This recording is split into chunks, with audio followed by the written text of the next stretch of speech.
Ассаламу алейкум ва рахматуллахи ва баракатух. Құрметті мұсылман бауырлар, сіздерге әдеттегідей тағы да бір өнегелі оқиғаны айтып беруді жөн көріп отырмын.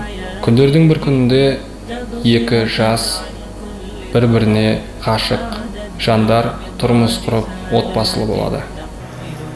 Әлгі жігіт үйіне келіншегін алып келгеннен кейін үйіндегі жас егде тартқан анасы екеуінің арасында уақыт өте кикілжіңдер пайда болады. Екеуі күнделікті келісе алмай сөзге келіп, арада келін мен ененің арасында жанжалдар көбейе бастайды.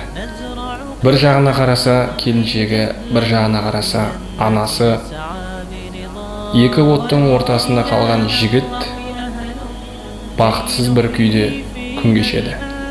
Сонда әлгі жаңадан түскен келіншек енесінің бұл қылықтарына шыдамай бір шешім іздеп өзіне бұрыннан таныс болған шөппен дәрі жасап емдейтін жас үлкен емші кісіге барып жолығады. Емші кісіге барып мән-жайды түсіндіріп айтады.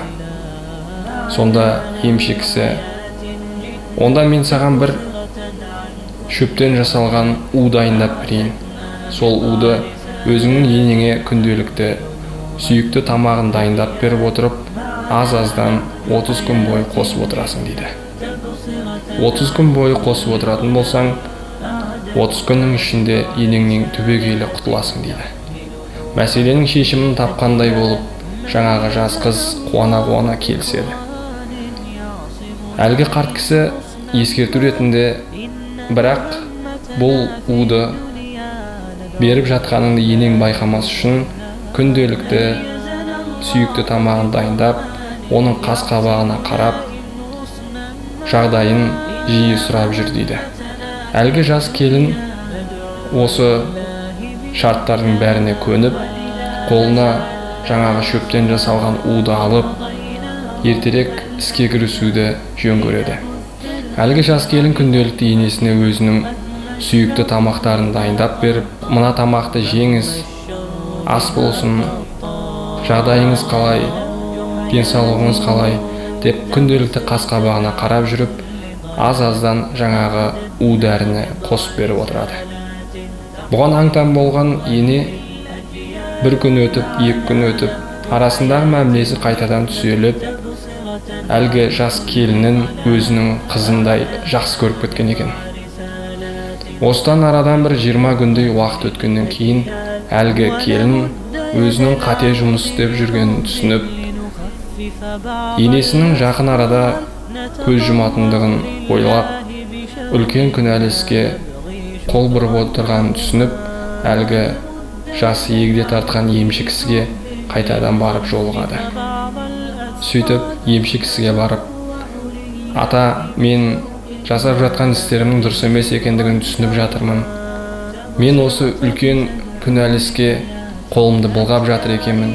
Мен енемнің бұл өмірден көз жұмғандығын қаламаймын деп уәж айтады.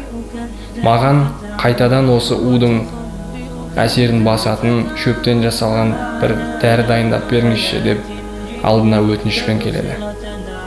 Осы оқиғаны естіген жаңағы қарт емші кісі бір қарқылдап күліп алады. Сонда айтқаны: қызым, негізінде бұл саған берген шөптен жасалған ол у емес, ол ағзаның күш-қуатын арттырып, адамның көңіл күйін түзейтін шөп дәрі болатын деп жауап береді. Құрметті мұсылман бауырлар, осы оқиғадан түйетін ойымыз: қандай да бір екі адамның арасында мәмілесі түзелмей жүрген болса, оның шешімі ол адамнан құтылу немесе оны бір жақты қылу емес, екеуінің ортасында у болып тұрған арақатынасты бұзатын кикілжіңдерді азайту, сол нәрсемен күресу, оны жою болып табылады екен. Ассаламу алейкум ва рахматуллахи ва баракатух. والهم الأسمى فردوس الرحمن ظلال فردوس الرحمن ظلال